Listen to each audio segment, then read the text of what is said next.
fellow Americans. A short time ago, I ordered the United States Armed Forces to launch precision strikes on targets associated with the chemical weapons capabilities of Syrian dictator Bashar al-Assad. A combined operation with the armed forces of France and the United Kingdom is now underway. We thank them both. Tonight, I want to speak with you about why we have taken this action.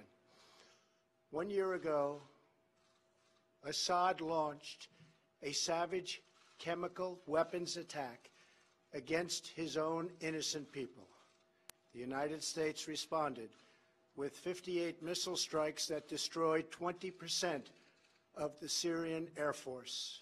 Last Saturday, the Assad regime again deployed chemical weapons to slaughter innocent civilians, this time in the town of Douma, near the Syrian capital of Damascus. This massacre was a significant escalation in a pattern of chemical weapons use by that very terrible regime. The evil and the despicable attack left mothers and fathers, infants and children thrashing in pain and gasping for air. These are not the actions of a man. They are crimes of a monster instead. Following the horrors of World War I a century ago, civilized nations joined together to ban chemical warfare. Chemical weapons are uniquely dangerous, not only because they inflict gruesome suffering, but because even small amounts can unleash widespread devastation. The purpose of our actions tonight is to establish a strong deterrent against the production, spread, and use of chemical weapons. Establishing this deterrent is a vital national security interest of the United States. The combined American, British, and French response to these atrocities will integrate all instruments of our national power, military, economic, and diplomatic. We are prepared to sustain this response until the Syrian regime stops its use of prohibited chemical agents. I also have a message tonight for the two governments most responsible for supporting, equipping, and financing the criminal Assad regime. To Iran and to Russia, I ask, what kind of a nation wants to be associated with the mass murder of innocent men, women, and children? The nations of the world can be judged by the friends they keep. No nation can succeed in the long run by promoting rogue states, brutal tyrants, and murderous dictators. In 2013, President Putin and his government promised the world that they would guarantee the elimination of Syria's chemical weapons. Assad's recent attack and today's response are the direct result of Russia's failure to keep that promise.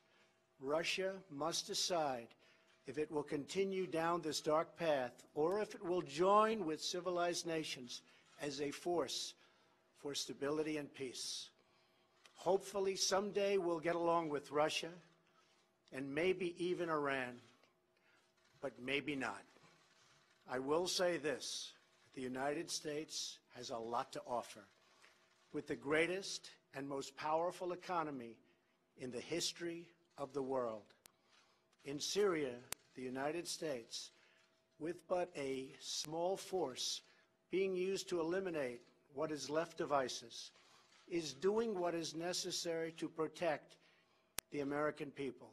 Over the last year, nearly 100% of the territory once controlled by the so-called ISIS Caliphate in Syria and Iraq has been liberated and eliminated.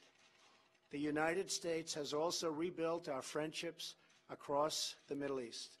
we have asked our partners to take greater responsibility for securing their home region, including contributing large amounts of money for the resources, equipment, and all of the anti-ISIS effort.